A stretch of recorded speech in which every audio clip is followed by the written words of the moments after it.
Thank you. And first of all, I just want to thank everyone for very, very interesting presentations and discussions here today. So, and thank you for the introduction. And now you know, everyone knows a bit about me. So about Sámi Riikkasearvi. Sámi Riikkasearvi is an organization that was founded by Sámi in Sweden in 1950. So the organization has been around for quite a few years. And our members are the 44 Sámi reindeer herding communities on the Swedish side of Sápmi, and also 17 local Sámi associations in Sweden. We're quite broad. And our task is to safeguard and promote the economic, social, legislative, and cultural interests of the Sámi people, with a specific focus on reindeer herding and traditional livelihoods. So, when speaking of Sámi reindeer herding, you may already be aware of that in Sweden, reindeer herding are by law exclusively for the Sámi people. And it's based on it being a Sámi traditional livelihood. So this is a difference between the Swedish and the Finnish part of Sápmi that should be recognized. And also looking to Russia, there are many reindeer herding people besides the Sámi. But I guess that's a topic of a whole other kind of lecture. So I will focus on Sámi reindeer herding with a slight focus on conditions in Sweden. So what does it mean that Sámi reindeer herding is a traditional livelihood? Well, you've all heard notions of that. It means that it's a whole societal structure, that it's a foundation of the reindeer herding Sámi culture, an indigenous culture. And well, having the opportunity to speak to a group of researchers, I thought to myself earlier that here is a crowd that can really appreciate a good definition. So here is a bit of a reminder about what it means that the Sámi are an indigenous people. And I will try now to, I'll see if I can get this out. Will you share the share screen button? Yeah, exactly. Okay. So I will do it like this. So, indigenous communities, peoples, and nations are those that, having an historical continuity with pre-invasion and pre-colonial societies that developed on their territories, consider themselves distinct from other sectors of the societies now prevailing in those territories, or parts of them. They form at present non-dominant sectors of society and are determined to preserve, develop, and transmit to future generations their ancestral territories and their ethnic identity as the basis of their continued existence as peoples, in accordance with their own cultural patterns, social institutions, and legal systems. And this is a definition from 1982, the UN Working Group of Indigenous Populations. And I think it's very important to keep in mind that indigenous peoples, in this case, the Sámi, have their own societal structures, cultural patterns, and legal systems. And in that, they have a legal right to protect and promote and develop these in their own way. So this, I will try to, oh, there we go. And now you all see me again. And I guess this poses some challenges in studying reindeer herding. Because when studying Sámi reindeer herding, you are entering into a society. And with that follows certain challenges. Because in that sense, the reindeer is not just an animal. Of course, you can study a reindeer as just that, an animal. But as soon as you start looking at behaviors, migration routes, use of pasture areas, you have moved into also the social system of reindeer herding. And the social system affects the conditions of the reindeer and vice versa. The reindeer conditions of the reindeer affect the people.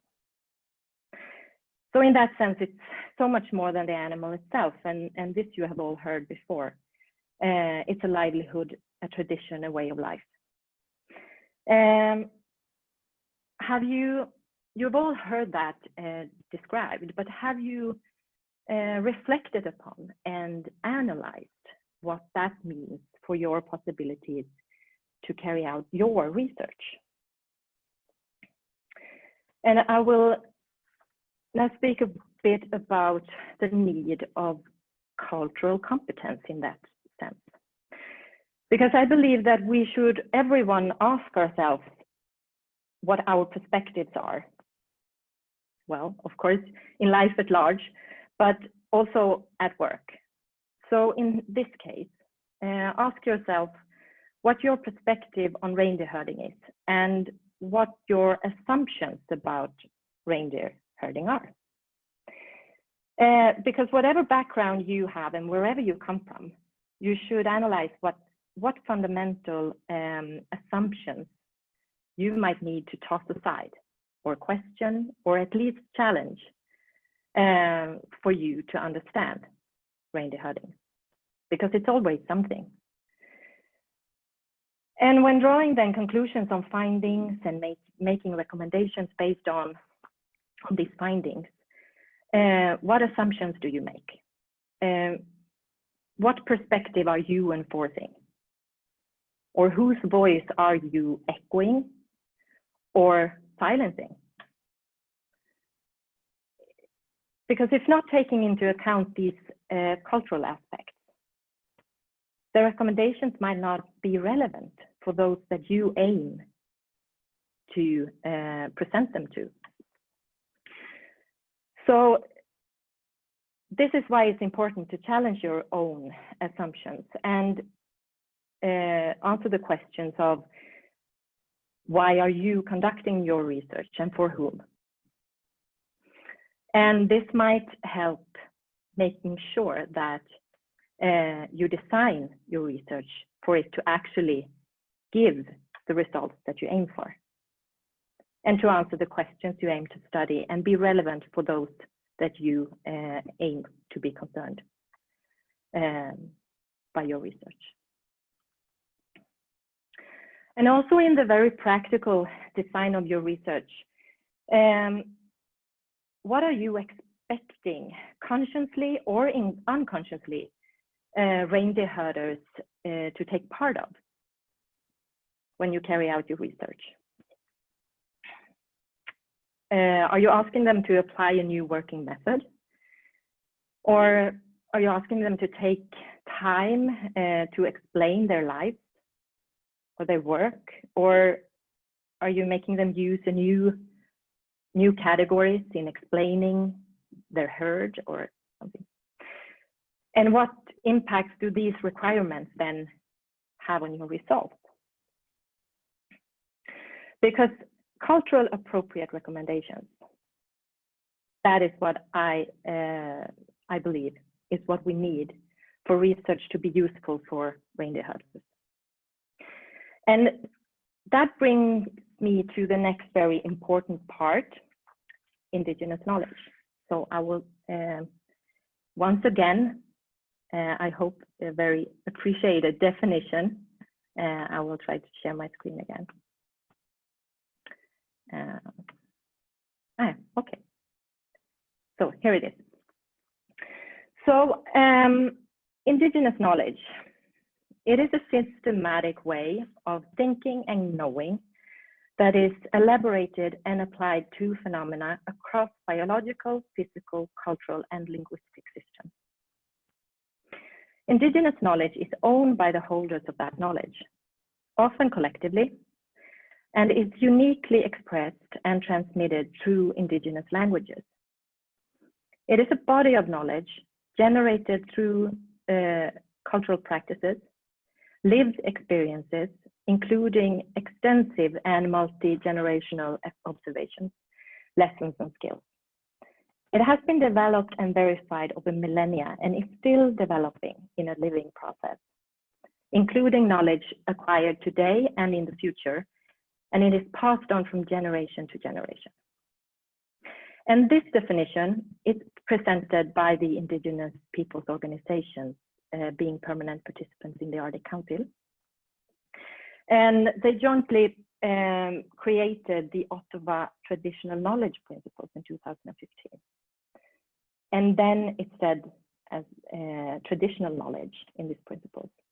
And they saw that it was a need to provide some guidance for the use of Indigenous people's knowledge.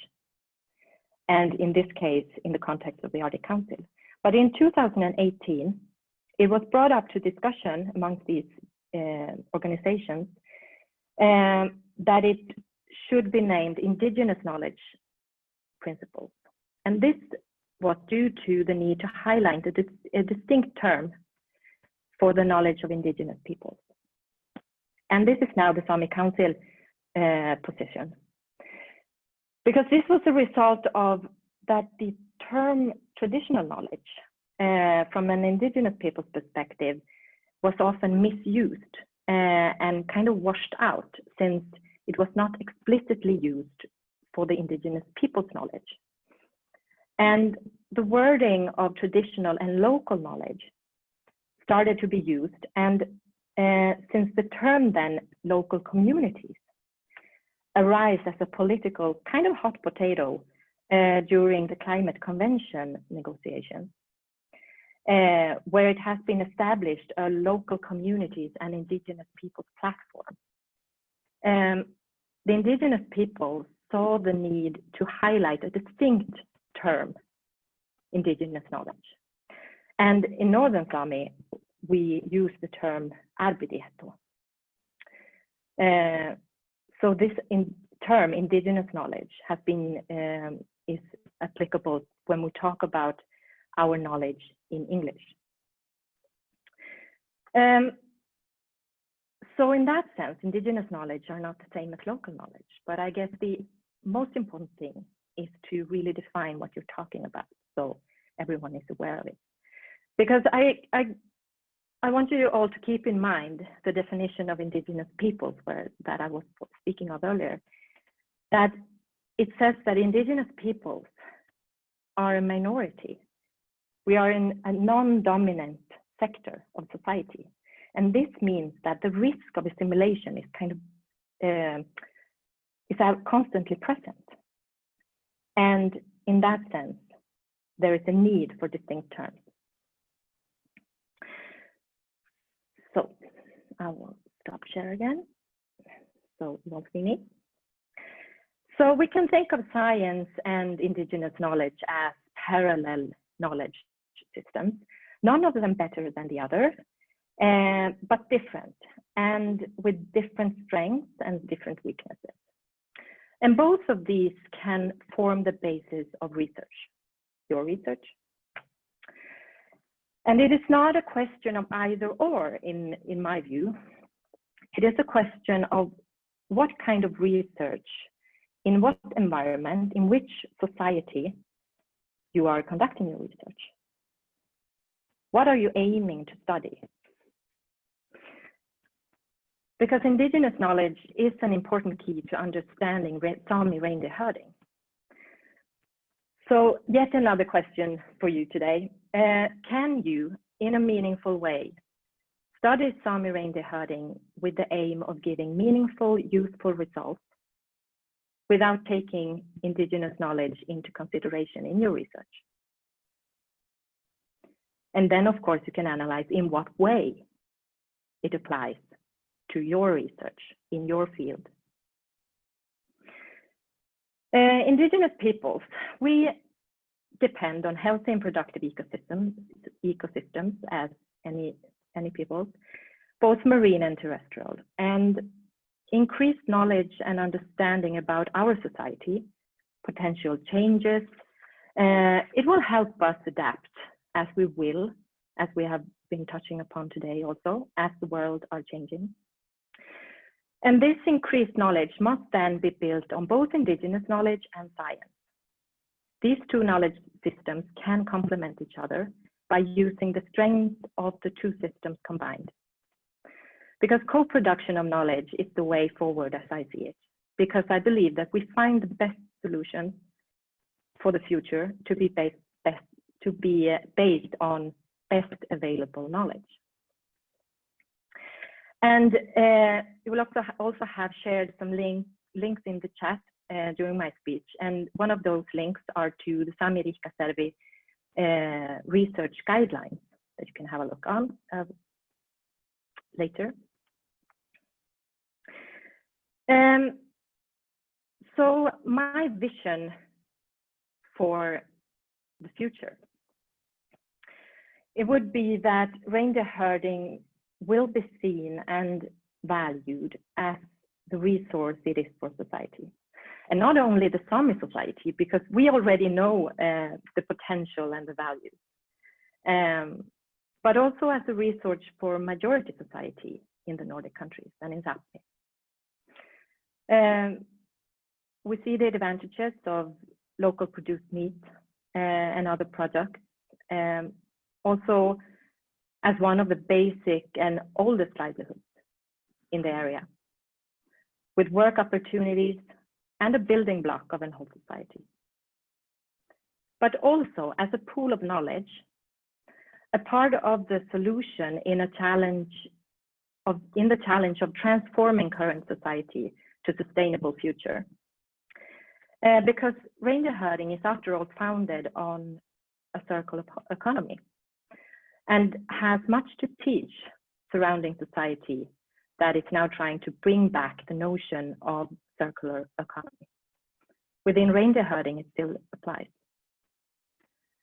And with the world now grasping for future solutions, it might be about time to take also a look on already existing solutions, validated through centuries. And as climate reports tell us of the great loss of biodiversity on the planet, and also estimates that up to 80% of the world's yet existing biodiversity are preserved on the traditional territories of indigenous peoples around the globe. It might be time to look at indigenous peoples' traditional livelihoods with the aim to learn, also here in the Nordic countries. So reindeer herding is, as we all know now, greatly pressured today. And as I see it, we need to be granted the space to continue our traditional practices, both land use, migration, and food customs. And here you can all contribute with your research, because you can, as researchers, deliver cultural appropriate recommendations to decision makers based on best available knowledge. So to wrap up, open-minded, culturally sensitive researchers conducting research aiming at filling knowledge gaps identified by the reindeer herding Sámi community, answering pressing questions for the whole society on the way forward to a sustainable future. My last question, are you up for the challenge? Thank you.